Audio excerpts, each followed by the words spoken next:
Hello my dear learners, hello my dear students. मैं संदीप सांड बहुत बहुत स्वागत करता हूं आपका इसके क्लासेस के इस बेहतरीन से प्लेटफॉर्म पे। और बेटा, गर्मा गर्म क्वेश्चन, गजब के सवाल, बैंकिंग प्रीवियस ईयर क्वेश्चंस, दो वीडियो पहले बन चुके, तीसरी वीडियो आज बन रही है। ठीक है ना? तो जागते रहिए, जागो ग्राहक जागो। ठीक है? दूसरों से आगे निकलना है, अच्छा पढ़ना है, अच्छा कंटेंट पढ़ो। ठीक है? प्रीवियस ईयर के क्वेश्चंस, ठीक है, बेहतरीन कंटेंट, ठीक है ना, काफी productive, effective, exam oriented, result oriented question है बेटा सारे के सारे। ठीक है? चलिए, ज्यादा आपकी तारीफ न करता हुआ और ज्यादा मेरी तारीफ न करता हुआ बेटा, तारीफ करेंगे अब क्वेश्चंस की। स्टार्ट करते हैं क्लास को। पहला सवाल आपकी स्क्रीन पे 2 करोड़ रुपए के लिए ये रहा। Kaun Banega Crorepati? Read the following sentence and determine whether there is any error in it. इसके अंदर कोई एरर है क्या, बताइए। क्वेश्चन है बेटा first, despite of the rain. अरे भाई साहब, पढ़ने से ही पता चल गया होगा शायद। या तो होता बेटा इन स्पाइट ऑफ, क्या आता है? In spite of. बेटा इंस्पाइट के साथ आती है ऑफ प्रेपोजिशन, तो डिस्पाइट के साथ तो कोई प्रेपोजिशन ही नहीं आती, सीधा बोला जाता है डिस्पाइट द रेन। ऑफ ही नहीं आएगा। आंसर कौन से पार्ट में? ए पार्ट में गलती है, फर्स्ट आ गया। बेटा इंस्पाइट ऑफ, जैसे मैं कहता हूं इंस्पाइट ऑफ हैवी वर्कलोड, ठीक है, इंस्पाइट ऑफ हैवी रेन या फिर डिस्पाइट हैवी रेन। ठीक है? तो डिस्पाइट के साथ ऑफ कब से आना शुरू हो गया? इंस्पाइट के साथ तो आता है, डिस्पाइट के साथ तो कोई प्रेपोजिशन नहीं आती। ठीक है, आगे बढ़िए। लीसा इज मोर स्ट्रोंगर। बेटा much more, most, strong, stronger, strongest, दो कंपैरेटिव डिग्री एक साथ आ गई। इसे ऐसा बोल दो भाई साहब, Lisa is stronger, Lisa is stronger than her opponent. Lisa is more stronger क्या लिखना है भाई? दो कंपैरेटिव डिग्री एक साथ कैसे लगा दोगे? ये भी सी डी, ये भी सी डी ना बेटा, मोर नहीं लगाना। ठीक है ना? कहीं स्ट्रोंगर हटा दो, स्ट्रोंगर हटा दोगे तो मीनिंग ही नहीं बनेगा इसका। कहीं सोचो सर दो कंपैरेटिव डिग्री है, स्ट्रोंगर हटा दूं, क्या बनेगा? Lisa is more than her opponent. अरे मोर देन क्या, इसका मतलब सर मोर को हटाना पड़ेगा, स्ट्रोंगर रखना पड़ेगा, क्योंकि स्ट्रोंगर अगर रिमूव कर देंगे तो मीनिंगलेस हो जाएगा सेंटेंस। ओके? तो दो में से एक हटाना होता है, सी डी सी डी, वो सोच सोच विचार करके है ना, तो मोर हट जाएगा, स्ट्रोंगर रह जाएगा। दो सी डी एक साथ नहीं आएंगी। कौन से पार्ट में गलती है? ए पार्ट में। आंसर ये आ गया, ए। बताइए। I lost the bag in which I had my old documents, certificates, and academic records. I have a job interview tomorrow. My old documents. अच्छा स्टूडेंट, आपने ये तो सुना होगा ना, all my friends, all my books, all my cars, all my relatives, all my tickets. इसका मतलब sir ये क्या हुआ? बेटा ये तीन वर्ड है, एक all है, एक half है, एक both है ना? समझना एक बार मैं क्या कर रहा हूं। all, half, both। इन्हें इंग्लिश में प्री डेटर्मिनर्स कहा जाता है। क्या कहा जाता है? प्री डेटर्मिनर्स। ये नाउन से पहले अगर कोई डेटर्मिनर आ गया ना, ये उससे भी पहले आएंगे। जैसे मैं कह दूं, मैंने लिखा हाफ एन आवर, क्या लिखा मैंने? Half an hour. ठीक है? एक मैंने लिखा all, all all the girls, क्या लिखा मैंने? All the girls. बेटा girls noun, the, A N दी क्या होते हैं? डेटर्मिनर। और इनसे पहले कौन आएंगे बेटा? प्री डेटर्मिनर। ऑल, हाफ और क्या था? बोथ। जैसे मैं कह दूं both the politicians, both the politicians, इसका मतलब sir politician noun, A N दा ये डेटर्मिनर हो गया, और सर बोथ हो गया प्री डेटर्मिनर। इसका मतलब सर हम कभी अभी जैसे मैं लिखूं यहाँ पे, जैसे मैं लिखूं ऑल माय रिलेटिव्स, इसे एग्जामिनर गलती करवाने के लिए ऐसा लिखेगा माई ऑल रिलेटिव्स। क्या लिखेगा? My all relatives. लेकिन स्टूडेंट ये जो माई है, ये पजेसिव एडजेक्टिव लगा लो या पजेसिव डेटर्मिनर लगा लो। और पजेसिव डेटर्मिनर, ऑल क्या हो गया? प्री डेटर्मिनर। तो ये तो प्री डेटर्मिनर, ये तो पहले आएगा फिर। ठीक है, ये पहले आएगा बेटा और माई यहां पे जाएगा। इसलिए माई ऑल वाला जो फ्रेज है ये हमेशा गलत माना जाता है, ऑल माई वाला सही माना जाता है। ठीक है? तो ऑल माई डॉक्यूमेंट्स, सर गलती गलती ये रही जो सामने नजर आ रही है, ऑल को यहां लिखो, माई को यहां लिखो। ठीक है? ऑल माई डॉक्यूमेंट्स कौन से पार्ट में? ए पार्ट में गलती है सर। ठीक है? द फैब्रिक जो कपड़ा है इज एज सॉफ्ट एज। अरे बेटा एज, एज और सो एज के पेयर में पॉजिटिव डिग्री आती है। एज हार्ड एज, कभी एज हार्डर एज नहीं बोला जाता, एज गुड एज कभी नहीं बोला जाता, एज बेस्ट एज या फिर एज बेटर एज नहीं, age cold age soft age, इसने लिख दिया एज सॉफ्टर एज, अरे बेटा इसे सॉफ्ट बनाइए, गलती ए पार्ट में है, पहले पार्ट में गलती है। कहानी समझ आ रही है? ये एरर्स आपकी। देखो सेंटेंस कितना लेंथी है, पढ़ते पढ़ते थक जाओगे बेटा इसे, द फैब्रिक से लेकर के एंड केयर तक, ये आई लॉस से लेकर के पॉसिबल तक, चार चार लाइनें हैं बेटा, चार चार लाइनें, कई बच्चे ने पढ़ते पढ़ते बेहोश हो जाएंगे, लेकिन घबराना नहीं है, इसने ज्यादा लेंथी लाइनें इसीलिए डाली है ताकि आपका दिमाग खराब हो, टाइम खराब हो, मूड खराब हो, है ना, लेकिन वो मैं आपका कतई नहीं होने दूंगा बेटा, ना मूड खराब होने दूंगा ना टाइम खराब होने दूंगा। आंसर आ रहे हैं फटाफट से, पूरा लंबा सेंटेंस ही नहीं पढ़ रहे हम तो, चार क्वेश्चन पढ़ लिए, बताओ पांचवा आ गया। After the rise the cases started dropping sudden, अरे बेटा the cases started dropping sudden थोड़ी ना, सडनली एडवर्ब चाहिएगी, सडनली, ठीक है, SUDDENLY, ठीक है, सडनली आएगा, ठीक है ना। आफ्टर द राइज है ना, उदय होने के बाद या फिर तेजी आने के बाद, द केसेस स्टार्टेड शुरू हो गए थे, ड्रॉपिंग सडनली एकदम से ड्रॉपिंग होने, एकदम से सडनली, एडवर्ब डी पार्ट में गलती है, डी पार्ट में गलती है। Kiva has loaned out nearly $250 million to small and medium businesses for 2005. Kiva ने लोन आउट किया, लोन लिया, nearly $250 million to small and medium businesses या to for small and medium business for 2005, बेटा business businesses नहीं, answer answer ABCCCCDDD है ना, fourth part में क्या आ जाएगी आपकी, एरर आ जाएगी, ठीक है। Next, in the following passage some of the words have been left out, अच्छा क्या करना है, अच्छा क्लोज टेस्ट आ गया भाई, क्या आ गया, क्लोज टेस्ट, देखो अच्छा पांच ऑप्शन है क्या, ठीक है। देखो बेटा क्लोज टेस्ट को पहचानने जानने के लिए, उसकी सेंस जानने के लिए, वो पॉजिटिव सेंस देगा, नेगेटिव देगा, ऑप्शन सारे पॉजिटिव आएंगे नेगेटिव आएंगे, आपको दो तीन लाइनें पढ़नी पड़ेंगी, है ना, तभी आप आइडिया लगा पाओगे, गैस कर पाओगे। जैसे the end of the world war second was not just the end of a war, बेटा दूसरे विश्व युद्ध का अंत होना केवल एक युद्ध का ही अंत होना नहीं था, दूसरे विश्व युद्ध का अंत होना केवल युद्ध का ही अंत होना नहीं था, but also the dash of a tense and dynamic period. अच्छा टेंस मतलब तनाव से भरा हुआ है ना, मतलब एक तरीके से ये युद्ध का अंत नहीं था, इसके साथ साथ ये टेंशन भी बढ़ गई थी, और dynamic also the dash of a tense and dynamic period that affected society on all level। इसका मतलब बेटा युद्ध के अंत होने के बाद भी शायद सोसाइटी बुरे तरीके से प्रभावित हुई, है ना, बट ऑल्सो दी के बाद क्या आएगा बेटा, डेटरमिनर आ गया, आर्टिकल आ गया, आर्टिकल के साथ हमेशा क्या आता है, नाउन। चेक कर लेते कौन कौन से वर्ड नाउन है, सिग्निफिकेंट नाउन है क्या, सिग्निफिकेंस होता तो मान लेता कैंसिल, स्टाफ, अच्छा इसमें ऐसे बन जाएगा, but also the staff of a tense and dynamic period, अरे स्टाफ तो वैसे भी नहीं है ना, सक्सेसफुली दा के बाद सीधा but also the successfully adverb आ जाएगा, रॉन्ग। दो ऑप्शन बचे, but also the advantage and beginning, अब बेटा अगर ये एडवांटेज होता इस युद्ध का, that affected society on all levels, जिसने समाज को हर एक तरीके से प्रभावित किया, तो बेटा एडवांटेज तो है नहीं, है ना, कि दूसरे विश्व युद्ध का अंत होना केवल युद्ध का ही अंत होना नहीं था, but also the beginning of a tense and dynamic period, बेटा शुरुआत थी वो, इससे और भी बुरी टेंशन बुरा तनाव होना था देशों के बीच में दूसरे विश्व युद्ध के बाद, ऐसा कहना चाह रहा है। ऐसा नहीं कि दूसरे विश्व युद्ध के खत्म होने के साथ ही सारा विवाद ही खत्म हो गया ना, बल्कि एक शुरुआत होती है, but also the beginning of a tense and dynamic period, ठीक है ना, एक बदलते जमाने की और एक टेंस पीरियड की शुरुआत भी थी बेटा ये। आगे देखो, दिस पोस्ट वॉर, बेटा पोस्ट वॉर होता है युद्ध के बाद का period, this post war period है ना, युद्ध के बाद का जो पीरियड था, एज इट बिकेम नोन, जैसा कि इसे सभी जानते थे, शेप द वर्ल्ड, इसने शेप एक आकार दे दिया विश्व को, as we know it today, जैसा कि हम इसे आज जानते हैं। Likewise the period was shaped itself, है ना, जिस तरीके से जो दौर था वो अपने आप में, है ना, शेप आकार दे दिया गया, बोथ बाय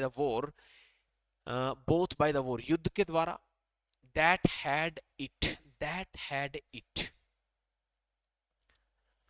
अच्छा, has have had helping verb, it यहाँ पे हो गया बेटा कोई सब्जेक्ट ऑब्जेक्ट कुछ भी हो सकता है।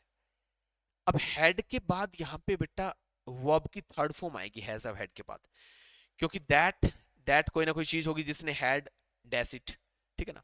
तो इसका सब्जेक्ट, इस वर्ब यहाँ पे जो आएगी इसका सब्जेक्ट पहले बाय द वॉर, ठीक है ना। ये कहता है द पीरियड वो शेप्ड इटसेल्फ, पीरियड जो था, जो जमाना था, जो वक्त था, वो इटसेल्फ अपने आप में बदल दिया गया, बोथ बाय द वॉर, एक तो युद्ध के द्वारा, दैट इस युद्ध ने, द वॉर दैट हैड। अब बेटा हैज हैव हैड के बाद में देखते हैं क्या आएगा। Second question, has have had के बाद में that had arming it, wrong. That had subsequent it, कुछ नहीं बन रहा यार ये तो। दैट हैड डैम्पर इट, जिसने इसे गीला बना दिया, नहीं यार। हैज हैव हैड के बाद वर्ब की थर्ड, ये रहा बेटा वर्ब की थर्ड फॉर्म, एक ऑप्शन में है preceded, that had preceded it. That had static it, नहीं बेटा। हैज हैव हैड के बाद में कैसे दैट हैड स्टैटिक इट आ जाएगा।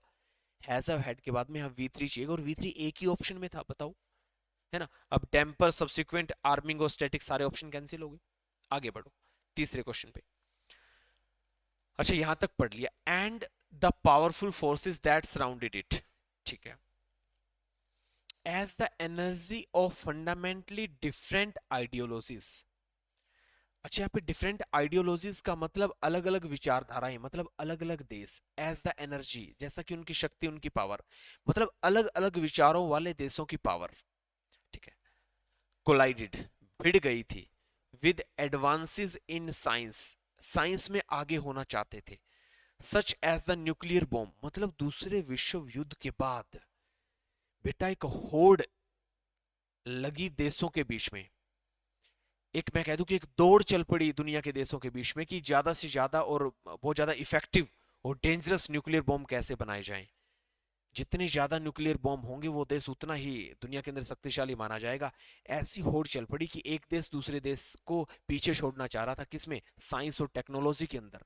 1945 के बाद बेटा मैं कह दूं कि दूसरे विश्व युद्ध के बाद, है ना, ऐसे हालात होने शुरू हुए कि एक देश दूसरे देश से टेक्नोलॉजी के मामले में आगे आना उसने शुरू कर दिया, ठीक है। न्यूक्लियर बॉम्ब बनाने शुरू कर दिए, ठीक है ना। क्योंकि 1945 के अंदर जैसे जो दूसरा विश्व युद्ध हुआ है ना, तो हिरोशिमा और नागासाकी के ऊपर जैसे बॉम्ब वगैरह गिराए गए थे, कुछ ऐसा असर हुआ था ना।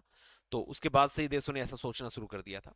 तो देखो दोबारा पढ़ता हूँ, as the energy of fundamentally different ideologies, जो अलग अलग आइडियोलॉजीज थी, मतलब अलग अलग जो देश थे उनकी जो पावर थी, कोलाइडेड, वो भिड़ गई, with advances in science and advances in science, है ना, सच एज न्यूक्लियर बॉम्ब, ठीक है। एक तो न्यूक्लियर बॉम्ब बनाने में दो देश आपस में, मतलब उनका कंपटीशन होने लगा देशों का। और डेंजरस इन्वायरमेंट, एक डेंजरस इन्वायरमेंट पैदा हो गया बेटा, that created an atmospheric, that created an atmospheric of through out the world. अब पढ़ते हैं सी के अंदर क्या आएगा, मतलब ये जो न्यूक्लियर बॉम्ब बने, डेंजरस इन्वायरमेंट बना, दैट क्रिएटेड, जिसने पैदा कर दिया, क्या पैदा कर दिया, an atmospheric of, sorry an atmosphere, sorry atmospheric नहीं, एन एटमॉस्फेयर, एक ऐसा माहौल पैदा कर दिया, ऑफ डैश। अब बेटा अब यहाँ पे समझने वाली बात है कि ऑफ एक प्रेपोजिशन है, इसके बाद में ऑब्जेक्ट आएगा, ठीक है। थ्रू आउट अपने आप में प्रेपोजिशन, इसका ऑब्जेक्ट कौन है, द वर्ल्ड। और प्रेपोजिशन नाउन प्रोनाउन होते हैं, प्रेपोजिशन क्या होते हैं, नाउन प्रोनाउन होते हैं। और बेटा अगर प्रेपोजिशन नाउन प्रोनाउन होते हैं तो समझ लो इसके बाद में क्या आएगा, बताओ शाबाश।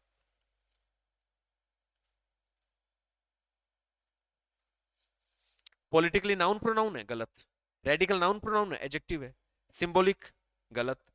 अच्छा ऐसा बनेगा कि इस डेंजरस इन्वायरमेंट ने, इस न्यूक्लियर बॉम्ब ने, ठीक है ना, created an atmosphere of public, public atmosphere पैदा कर दिया।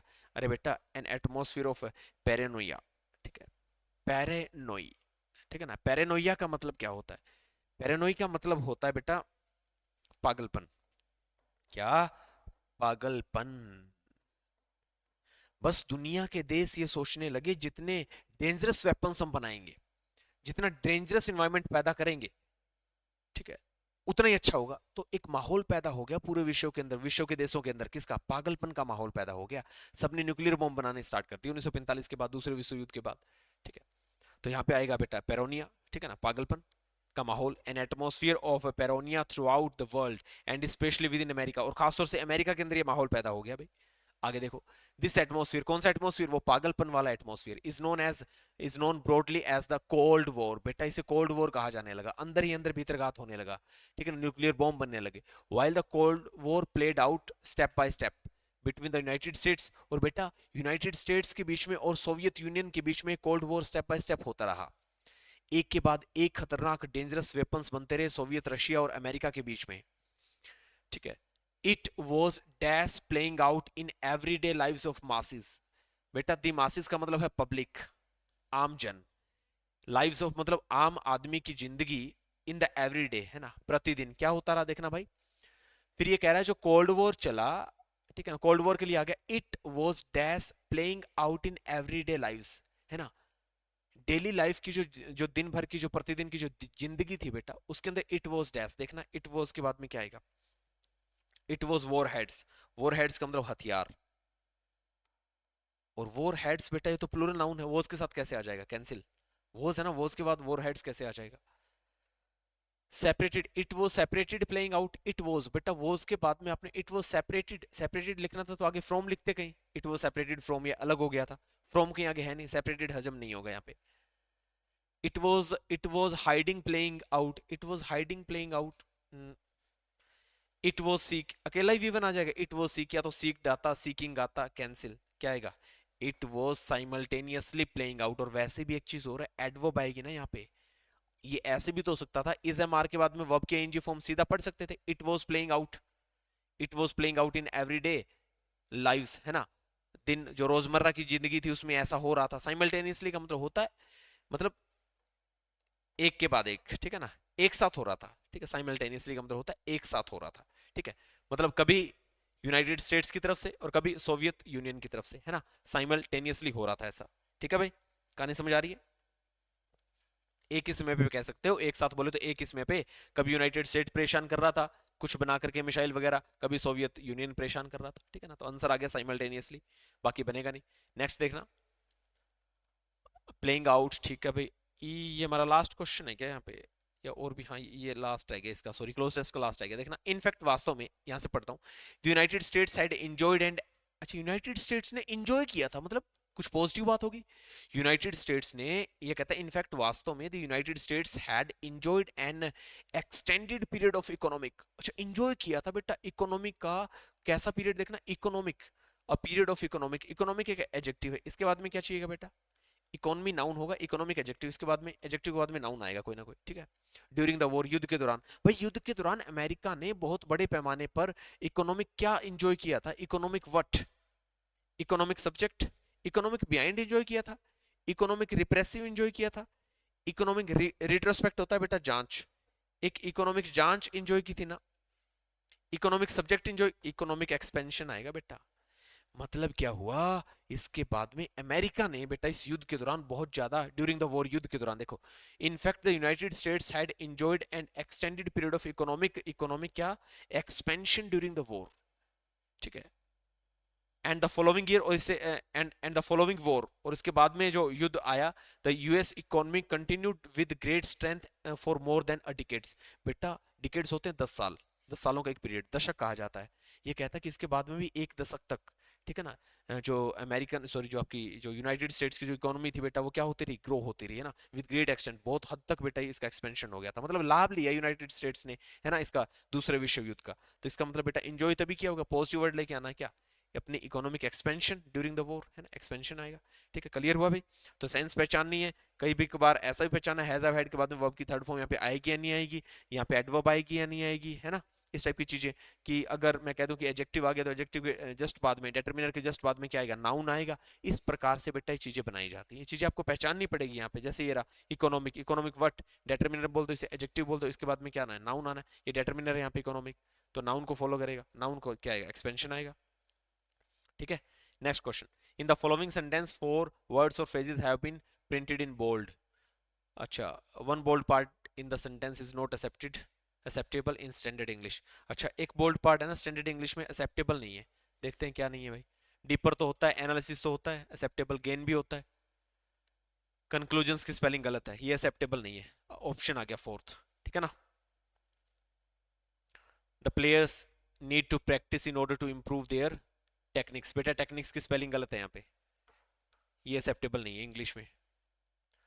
आई admired the creativity which prevailed, बेटा प्रीवेल्ड की स्पेलिंग ये होती है PREVAILED, प्रीवेल्ड। स्पेलिंग ही गलत है तो ये एग्जिस्ट नहीं करेगा आपका जनरल इंग्लिश में। ये बताना है कौन सा वर्ड एग्जिस्ट नहीं करेगा। I was intended to encourage, बेटा इंटेंडेड इसको INTENT, इंटेंट या फिर इंटेंशन, ये नाउन होता है। इंटेंट या इंटेंशन ये क्या होता है, ये नाउन होता है। अगर वर्ब बनानी होती है इसकी वर्ब ये बनती है INTEND, इंटेंडेड, यहाँ पे डी आएगा। आई वॉज इंटेंडेड मतलब I was eager to increase her, ठीक है ना। आई वॉज इंटेंडेड ये V3 बनेगा है ना, पास्ट पार्टिसिपल बोला जाए तो एक तरीके से एडजेक्टिव कि वो क्या था, ठीक है ना। इट वॉज इंटेंडेड, तो बेटा इंटेंडेड DED आता है इसमें, TED नहीं होता। दे डिफेंडेड, दे डिफेंडेड, बेटा ये स्पेलिंग ही गलत है डिफेंड की, और इसने बताना है कि इंग्लिश के अकॉर्डिंग क्या एग्जिस्ट नहीं करेगा, बेटा डिफेंडेड स्पेलिंग गलत है, DEFENDED ऐसा आएगा ना डिफेंडेड, ठीक है। चलिए एक मिनट,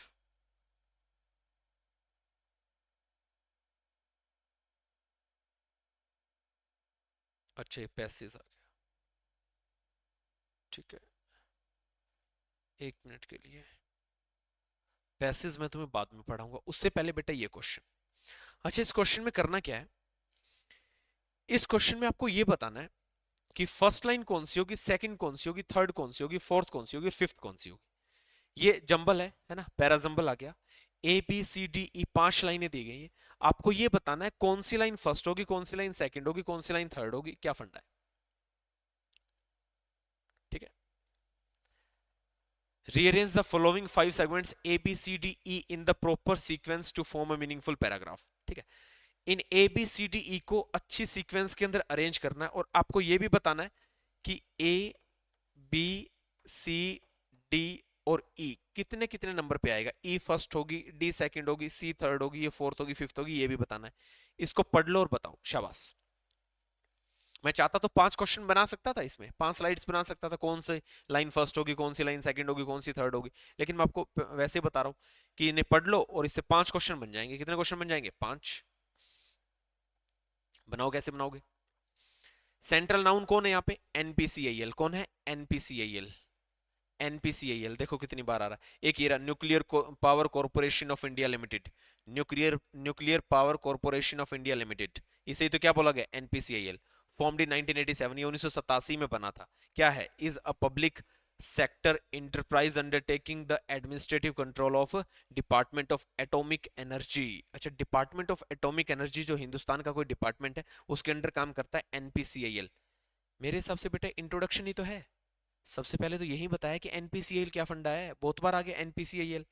देखो NPCIL डी में आया, NPCIL C में आया, B में आया, A में आया, लेकिन इंट्रोडक्शन तो D में हो रहा है। इंट्रोडक्शन तो D में हो रहा है, इसका मतलब sir D first line, D कौन सी, फर्स्ट। चलिए आगे देखते हैं, आगे देखो। फिर NPCIL के बारे में कोई दूसरी बात, NPCIL is responsible for siting, designing, construction, and at present NPCIL operates 22 nuclear power reactors with an installed capacity of, अच्छा NPCIL is a dividend paying company। अच्छा देखो, सबसे पहले पूछा NPCIL क्या है, एक पब्लिक सेक्टर इंटरप्राइज है, ठीक है भाई, 1987 में बना। फिर NPCIL की दूसरी एप्लीकेशन, NPCIL बेटा एक क्या है, एक डिवाइडेंड पेइंग कंपनी भी है। इसका मतलब सर अभी तक इसके बारे में बातें चल ही रही है, और भी बताया जा रहा है NPCIL के बारे में कि NPCIL क्या है। जैसे मैं कह दूं राजस्थान हिंदुस्तान का एक राज्य है, ठीक है। फिर दूसरी लाइन, राजस्थान हिंदुस्तान का क्षेत्रफल की दृष्टि से सबसे बड़ा राज्य है, तो पहली लाइन क्या आएगी, राजस्थान हिंदुस्तान का एक राज्य है। दूसरी लाइन, राजस्थान क्षेत्रफल की दृष्टि से सबसे बड़ा राज्य है। इसका मतलब सर एक बार NPCIL के बारे में पहली लाइन, फिर NPCIL के बारे में दूसरी लाइन, क्या है, is a divide and paying company, बेटा ये दूसरी लाइन बनेगी, ठीक है ना। पहले एनपीसीएल का इंट्रोडक्शन, अब इसमें भी एक तरीके से वही बोला जा रहा है एनपीसीएल और क्या काम करती है, इसका मतलब जो ए लाइन होगी वो इसकी दूसरी लाइन बन सकती है। ठीक है सर, चलिए 2 क्वेश्चन हो गए। Safety is given over riding priority, priority ठीक है ना। सेफ्टी को बेटा बहुत ज्यादा प्रायोरिटी दी गई है किन के अंदर, in all facets of nuclear power reactors. जितने न्यूक्लियर पावर रिएक्टर्स है ना उनमें सबसे ज्यादा खास बात ध्यान देने वाली क्या है बेटा, सेफ्टी, सुरक्षा बहुत देनी पड़ेगी आपको है ना एनपीसीएल के अंदर। अच्छा जी, इसके अलावा और क्या क्या चीजें हैं, NPCL is responsible for siting, अच्छा जगह के लिए रिस्पॉन्सिबल होगा एनपीसीएल, डिजाइन के लिए, कंस्ट्रक्शन के लिए, ठीक है, कमीशनिंग के लिए एंड ऑपरेशन के लिए ऑफ न्यूक्लियर पावर रिएक्टर्स। अच्छा एक बात बताइए यार, एनपीसीआईएल इन चीजों के लिए रिस्पॉन्सिबल होगा, सीटिंग के लिए, डिजाइन के लिए, कंस्ट्रक्शन के लिए, कम्युनिकेशन के लिए, ऑपरेशन के लिए, और बेटा किन के अंदर, न्यूक्लियर पावर रिएक्टर्स के अंदर ये चीजें, ठीक है, इनके लिए कौन रिस्पॉन्सिबल है, एनपीसीआईएल। बेटा एक ध्यान देने वाली बात ये भी है क्या, एनपीसीआईएल ही तो सेफ्टी के लिए होगा रिस्पॉन्सिबल। वो अलग बात है कि एनपीसीएल सेफ्टी के लिए बहुत ज्यादा प्रायोरिटी देगा, लेकिन एनपीसीएल इनको भी प्रायोरिटी देता है, साइटिंग, जगह के लिए, डिजाइन के लिए, कंस्ट्रक्शन के लिए, कमीशनिंग के लिए। इसका मतलब एनपीसीएल किसको भी प्रायोरिटी देता है, सेफ्टी को भी। वो अलग बात है सेफ्टी को बहुत ज्यादा प्रायोरिटी देता है इनकी बजाय थोड़ा सा, है ना। तो सर सी के साथ ई जुड़ेगा, जुड़ेगा जी, सी के साथ ई जुड़ेगा, जुड़ेगा। पहले सी कि ये हर जगह मतलब हर चीजों को देखेगा, ई में कहेगा ये खास तौर से किसको भी देखता है, सेफ्टी को भी देखता है। इसका मतलब ये बात थी जनरल, ये बात कैसी थी बेटा, ये बात थी जनरल कि ये इन चीजों की तरफ ध्यान देता है, इनके लिए रिस्पॉन्सिबल होता है। फिर कहेगा ये बहुत ज्यादा प्रायोरिटी सेफ्टी को भी देता है, ये और एक्स्ट्रा लाइन आ गई इसके बारे में, तो सी के बाद ई। एट प्रेजेंट अब वर्तमान में एनपीसीएल ऑपरेट कर रहा है 22 न्यूक्लियर पावर रिएक्टर्स। देखो ई लाइन भी किसके बारे में, न्यूक्लियर पावर रिएक्टर्स के बारे में। डी लाइन भी किसके बारे में, सॉरी सी लाइन भी किसके बारे में, न्यूक्लियर पावर रिएक्टर्स के बारे में। सी में कह रहा है ये चीजें ध्यान देने वाली होती है न्यूक्लियर पावर रिएक्टर्स में, ई में कहता है ये इसके ऊपर बहुत ज्यादा ध्यान देती है एनपीसीएल, सीई। और एट प्रेजेंट वर्तमान में एनपीसीएल ऑपरेट्स करती है, और ये वो लाइन है बेटा जो इन दोनों लाइनों से हटके है, एट प्रेजेंट वर्तमान में। और ये वो बात है जो एंड की तरफ जाएगी।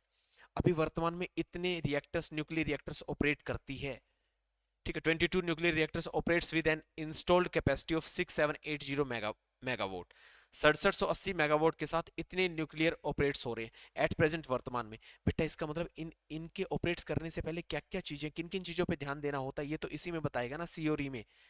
एट प्रेजेंट वर्तमान में ऐसे ऐसी चीजें चल रही है और उनके अंदर ऐसे ऐसे ध्यान दिया जा रहा है, ये लास्ट की लाइन होगी, बी होगी बेटा लास्ट की लाइन, बी होगी लास्ट, लास्ट बोले तो पांचवी, सी आएगा पहले, ई जाएगा बाद में, सी होगी फिर एक कौन सी, तीसरी, ई होगी चौथी।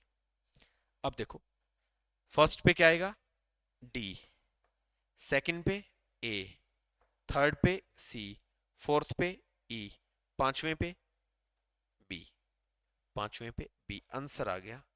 पांचों की पांचों ऐसे अरेंज होगी। अब कोई भी पूछ ले आपसे पहले पे कौन सी लाइन, दूसरे पे, तीसरे पे, चौथे पे, पांचवें पे, 5 के 5 क्वेश्चन बना दिए बेटा, कितने, 5 के 5 क्वेश्चन हो गए। ठीक है, कैसे पता किया सर, एनपीसीएल का इंट्रोडक्शन, फिर एनपीसीएल के बाद बारे में दूसरी बात, फिर एनपीसीएल किन किन चीज पे ध्यान देती है, इनके लिए रिस्पॉन्सिबल होती है सबसे ज्यादा, और किस चीज के लिए रिस्पॉन्सिबल होती है, सेफ्टी के लिए रिस्पॉन्सिबल होती है।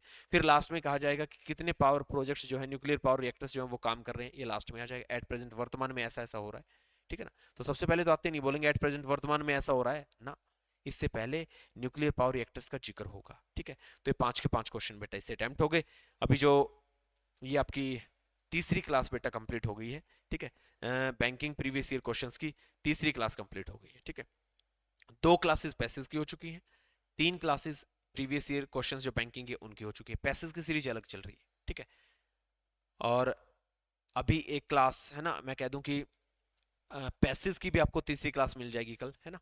2 पैसेज की क्लास हो चुकी है और 3 किसकी हो चुकी है आपकी, common sorry previous year questions banking की। ठीक है ना, अभी जो नेक्स्ट क्लास आपको मिलेगी, या फिर मैं कह दूं कि जो पैसेज वाली जो सीरीज होगी, है ना, तो 2 पैसेज पढ़ा दिए, ठीक है ना, तीसरा पैसेज हम अगली क्लास में डिस्कस करेंगे बेटा। ठीक है, okay then student, thank you so much for watching this video. इस वीडियो को देखने के लिए आपका बहुत बहुत धन्यवाद। जय हिंद, जय भारत।